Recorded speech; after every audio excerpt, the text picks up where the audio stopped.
प्रिय संस्कृत मित्राणी नमः संस्कृताय सानिध्य साहित्य पे आप सभी मित्रों का हार्दिक स्वागत अभिनंदन करते हुए हम महाकवि कालिदास द्वारा विरचित मेघदूत खंड काव्य का वाचन कर रहे हैं। इसमें अब तक हम लोगों ने 5 श्लोकों का वाचन कर लिया है और छठा श्लोक की वीडियो आप लोगों के तहत कल पहुंच गई होगी और छठवें श्लोक में आप लोगों ने देखा कि मेघ से यक्ष कैसे क्या क्या कह रहा है।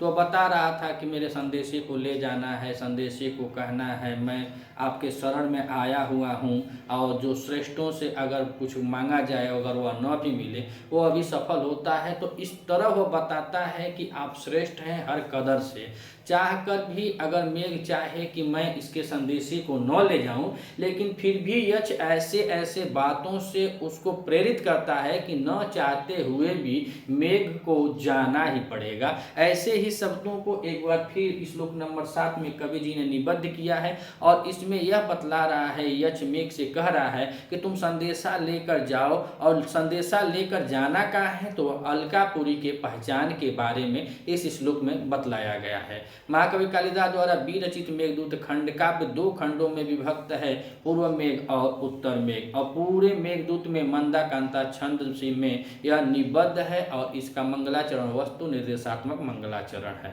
तो आइए हम लोग वाचन करते हैं मंदाक्रांता छंद में श्लोक नंबर 7 का। तो श्लोक नंबर 7 में हम देखें तो यह मंदाक्रांता छंद में 4, 6 और 7 पर यति होती है। तो हम इसका वाचन करते हैं और इसमें देखते हैं कि यह 7वें श्लोक में यक्ष कैसे अलकापुरी के पहचान को बतला रहा है। संतप्तानां त्वमसि शरणं, संतप्तानां त्वमसि शरणं, तत्पयोद प्रियाया संदेशं मे हर धनपति, संदेशं मे हर धनपति, क्रोध विश्लेषितस्य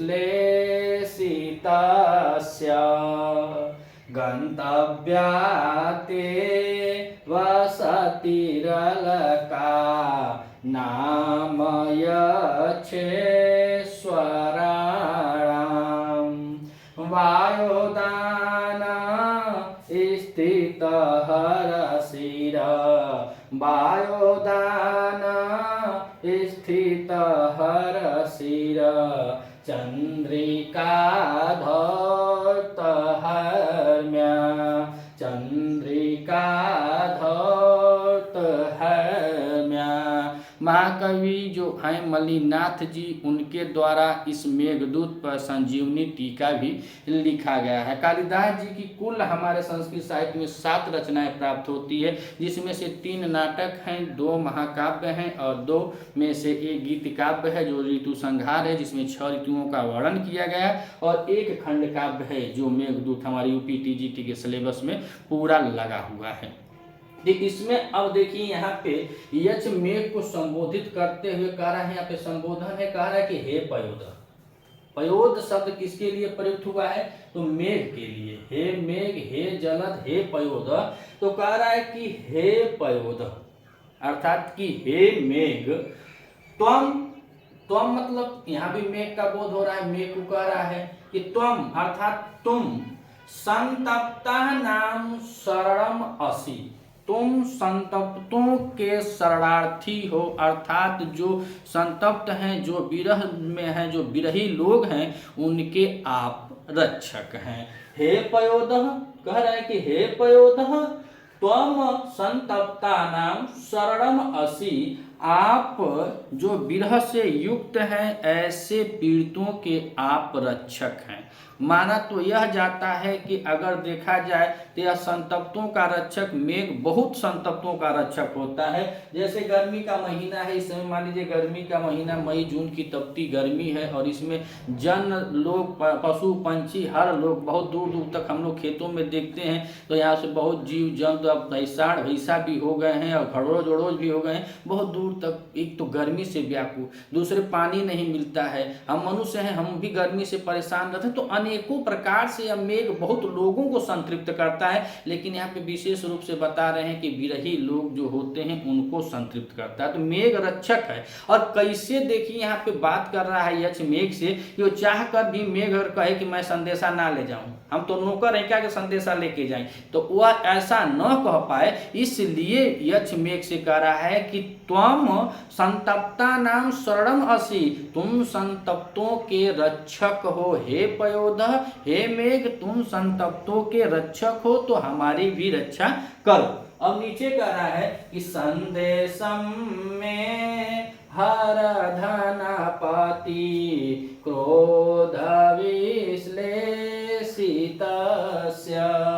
तो यहाँ पे धनपति, धनपत मतलब भगवान कुबेर, जो यक्षों के मालिक होते हैं, जो यक्षों के स्वामी होते हैं और धन के भी ये भगवान कहे जाते हैं कुबेर जी। तो कह रहे हैं कि क्रोध, धनपति क्रोध विश्लेषित, अर्थात जो भगवान कुबेर जी हैं उनके क्रोध के बारे में कह रहा है कि मैं अपने स्वामी अर्थात धनपति के क्रोध से विश्लेषित है। लेशित श्लिष्ट धातु होती है चिपकने के लिए, लेकिन यहाँ पे बी उपसर्ग लग गया है, तो कह रहे हैं विश्लेषित है, अपने धनपति अर्थात अपने स्वामी के क्रोध से मैं अपनी प्रिया से वियुक्त हूँ। तो ही कह रहा है कि धनपति क्रोध विश्लेषित, अर्थात मैं अपने स्वामी के क्रोध के कारण जो वियुक्त हूँ, तुम क्या करो, तो कह रहा है कि मैं संदेशम प्रियाया हरह, मेरे संदेश को मेरी प्रिया तक पहुंचा दो, मेरी प्रिया तक पहुंचा दो।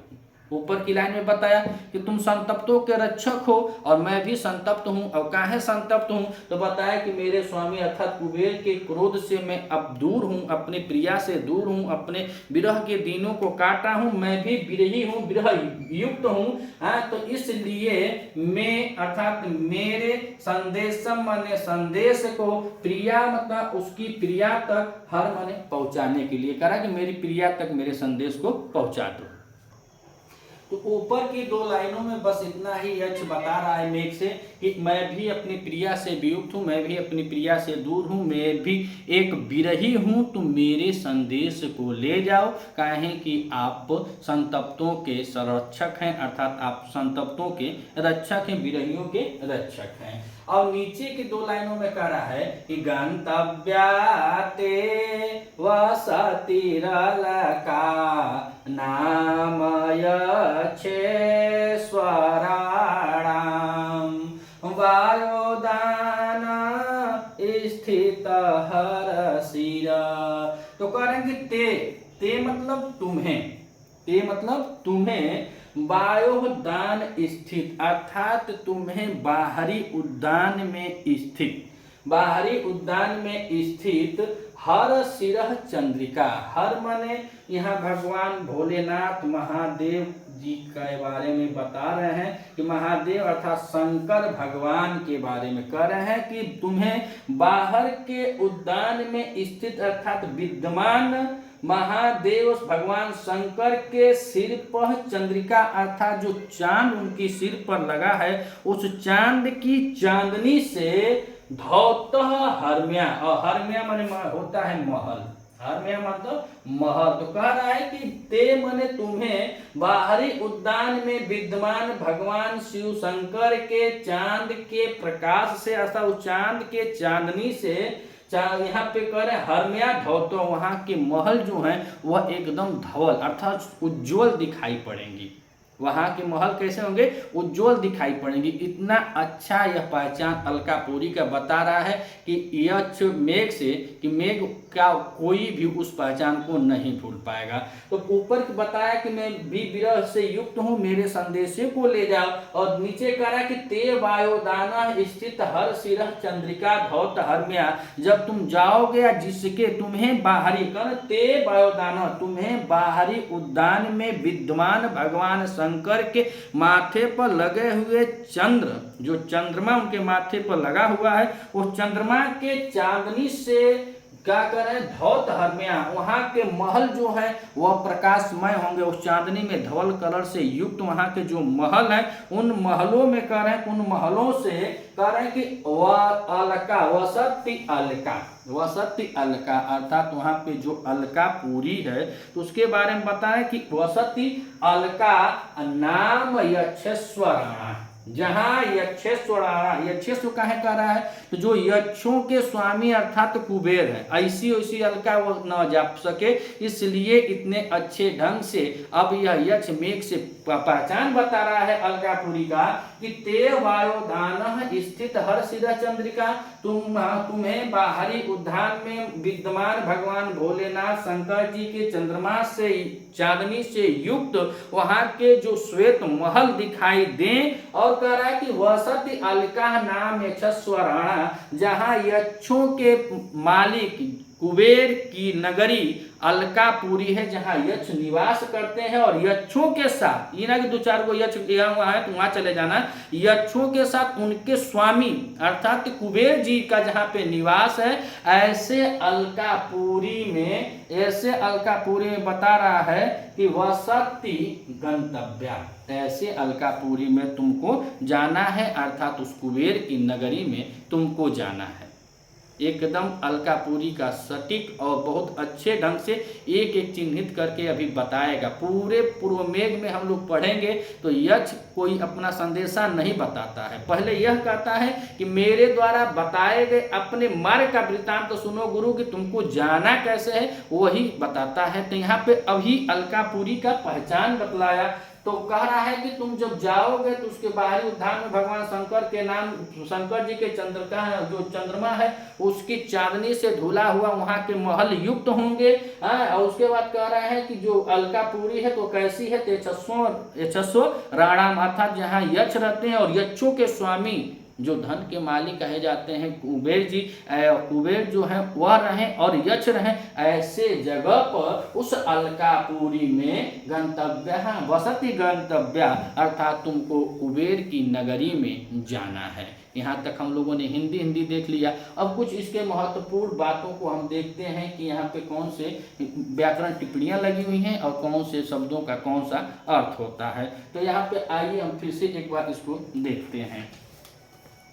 कह रहे हैं कि संतप्तानां त्वामसि शरणं तत्पायोद प्रियाया। तब यहाँ संबोधन का चिन्ह लग जाते तो पता ही चल जा रहा है कि संबोधन है। तो कह रहा है कि हे पयोद, हे मेघ, तुम का हो संतप्तों के शरणार्थी हो। अब यहाँ पे संतप्त में देखा जाए तो इसमें सम उपसर्ग पूर्व और इसमें जो धातु लगी हुई है उसमें तप धातु है और तप धातु के साथ इसमें कर्तृ प्रत्यय किया गया है, तो बना है शब्द का संतप्ता नाम। तो हे मेघ, तुम संतप्तों के विरहियों के का हो शरणार्थी हो। शरणम मतलब होता है रक्षक, तुम उसके रक्षक हो, इन पीड़ितों के, इन विरहियों के तुम रक्षक हो। और यह भी बताया जाता है कि उस जमाने में जिसके पति दूर रहते थे, जिसके प्रियतम दूर रहते थे, बड़ा दूर दूर लोग जा कमाए, पैदल का मार्ग था, इतना आवागमन नहीं होता था, तो पैदल यहाँ से कलकत्ता लोग चल जाए, यहाँ से बम्बई दुबई, जहाँ दुबई ना माफ कीजिएगा, कलकत्ता बम्बई लोग जाते थे, गुजरात चले जाते थे। तो वहाँ से जब यह बारिश का मौसम आता था तो वहाँ से लोग धीरे धीरे, अब जब बादल को देखते थे तो लोग अपने घर के तरफ निकल लेते थे। कहा है कि जब बारिश का मौसम आ जाता था तो आते थे, धान उनकी रोपाई करते थे। तो धान वाली खेती में आप सब जानते हैं बड़ा मेहनत होता है, धान का बिया डालो, उखाड़ो, रोपो, करो, सो हो, ऐसे 2-4 महीना चला जाता था। आज जब यह कार्तिक एकादशी जो मतलब दीपावली आती है, दीपावली बाद फिर बेचारे वो परदेसी वापस हो जाते हैं। तो इसीलिए कह रहे कि तुम संतप्तों के का हो शरणार्थी हो, तुम संतप्तों के रक्षक हो। तुमको देख करके वह प्रेमी प्रेमिका जो एक दूसरे से दूर हैं, लेकिन वह प्रेमी जन एक दूसरे के करीब आ जाते हैं। और उसके बाद नीचे करा कि संदेशम में हर धनपति क्रोध विश्लेषितस्य। और यहाँ पे 80 जो इसमें लगा हुआ तो इसमें अस धातु है, अस धातु में यह लट लकार लट लकार मध्यम पुरुष एक वचन की क्रिया लगी हुई है, तो लगा क्या 80।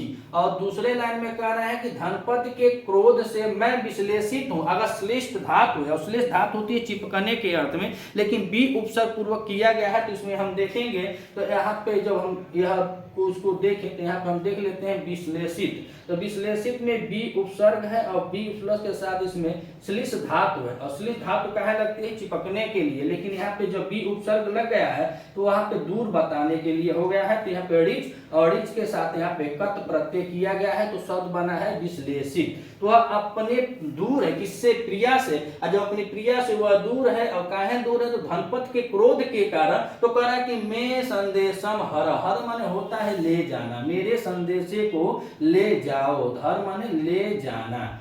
और किसके संदेशे को ले जाना है, तो यक्ष के संदेशे को ले जाना है। कौन से कह रहा है, तो मेघ से कह रहा है। पयोदो का अर्थ क्या होता है, मेघ होता है। कौन से किसका विरोध होता है, तो मेघ का होता है। तो मेघ से कह रहा है तुम मेरे संदेशे को ले जाओ। अब तीसरी और चौथी लाइन में कह रहा है कि गंतव्याते वसति अलका, और अलका को हम देखें तो यहाँ पे अल धातु है। कौन सी धातु है, अल धातु है। अल धातु के साथ इसमें क्वीन प्रत्यय लगा हुआ है, क्वीन के बाद फिर अक, और अक के बाद फिर से इसमें टाप प्रत्यय किया गया है, तो शब्द बना है अलका। तो कह रहे हैं कि अलकापुरी के बारे में बता रहे हैं। और यहाँ पे देखा जाए गंतव्य अर्थात तुमको जाना कहाँ है, तो गम धातु है, इसमें गम धातु है, और गम धातु के साथ तव्य प्रत्यय लगा, तव्य के साथ इसमें टाप प्रत्यय लगा हुआ है, तो शब्द बना है कौन सा, गंतव्य। तुमको जाना है, तो क्या कर रहे हैं, गंतव्य। और ते जो है यह इस्मत शब्द को देखा जाए तो इस्मत शब्द का षष्ठी का एक वचन है ते।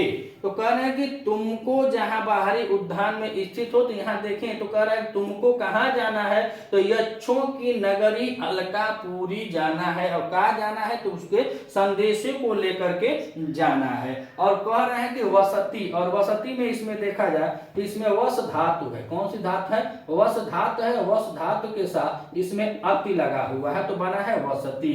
तो गंतव्याते वसति अलका नामयच्छेश्वरणा वायोदान स्थित हरशिरा चंद्रिका धौत हर्म्या। अब यहाँ पे कह रहे हैं कि वायोदाना स्थित हर सिरह चंद्रिका। तो इसके बारे में यह पता चलता है, पुराणों में बताया गया है कि कुबेर की राजधानी जो अलकापुरी है उसको बता रहे हैं कि उसके बाहरी उद्यान को, जिसको गंधर्वों के राजा चित्ररथ ने बनवाया था, उस जो बाहरी उद्यान है जिसके बारे में बता रहा है कि वायु उद्यान है, तो अलका से बाहर जो उद्यान है उसको राजा चित्ररथ, अर्थात किसके राजा थे, तो गंधर्वों के राजा थे। तो गंधर्वों के राजा चित्ररथ ने बनवाया। और इस अलकापुरी के बारे में बता रहा है कि यह विशेषता है कि वहाँ भगवान शंकर के माथे पे जो चंद्रमा है उसके चांदनी से वहाँ के जो महल है, कोठे हैं, अटारी हैं, वो हमेशा धवल दिखाई देते हैं। ऐसे अलकापुरी में तुमको जाना है। और कहाँ जाना है, तो यक्षेश्वराणाम, जहाँ यक्षों की नगरी हो, जहाँ यक्ष हो और यक्ष के साथ साथ उनके स्वामी हो। और अलकापुरी जो अलका बता रहे हैं, यह अलकापुरी को बताया जाता है कि यह जो कैलाश पर्वत है वहाँ भगवान शंकर जी निवास करते हैं, उस कैलाश पर्वत से ठीक उत्तर साइड में यह अलकापुरी है। और आगे हम जब पढ़ेंगे उत्तर मेघ में, तो अलकापुरी को बताया है कि अलकापुरी कैलाश पर्वत पर वैसे ही दिखाई देगी जैसे कोई प्रेमिका अपने प्रेमी के गोद में खिसके हुए दुपट्टे के जैसे रहती है, वैसे ही अलकापुरी तुमको दिखाई देगी। अर्थात यह कैलाश पर्वत पर स्थित मानी जाती है अलकापुरी, और इसके वसुंधरा, वसुंधली तथा प्रभा के अन्य नाम भी इसको कहे जाते हैं। तो यहाँ पे कह रहा है कि तुमको जाना कहाँ है, तो वायोदान स्थित हरशिर चंद्रिका धौत हर्म्या ते गंतव्या वसत अलका नाम यशस्व राणाम। अर्थात यहाँ पे पूरे श्लोक में हम लोगों ने यह देखा कि वह अलकापुरी के बारे में बतलाया कि अलकापुरी कहाँ है, कैसे है और तुमको जाना कहाँ है, तो अलकापुरी में जाना है। अगर आप ऐसे एक एक श्लोक को आप वाचन करेंगे, देखेंगे, व्याकरण टिप्पणियों को देखेंगे, तो यही सब मेन चीज है जो हम लोग प्रश्न उत्तरी कर रहे हैं, उसमें यही सब प्रश्न पूछे जा रहे हैं कि अलका में कौन सा प्राकृतिक प्रत्यय है, कौन सी धातु है, कौन सा शब्द रूप है, कौन सी क्रिया है, कौन सा समास है। तो इसको हम धीरे धीरे ऐसे ऐसे पढ़ते चलेंगे तो हम अपनी तैयारी के स्तर को कुछ अच्छा कर सकते हैं। अगर आप इस चैनल पर नए हैं तो चैनल को सब्सक्राइब कीजिएगा, वीडियो अच्छी लगे तो अपने मित्रों तक भी शेयर कीजिएगा और बेल आइकन बटन दबाना मत भूलिएगा, क्योंकि जैसे हम वीडियो डालेंगे तो आपके पास नोटिफिकेशन जाता रहेगा। यूपी टीजीटी के स्पेशल क्लास के लिए हम स्पेशल यूपी टीजीटी के सभी ग्रंथ वाइज, सभी श्लोक वाइज इस पे हमारी क्लास प्रतिदिन हमारी क्लास इस पर चलती रहती है। मिलते हैं अगले वीडियो में, तब तक के लिए नमः संस्कृताय।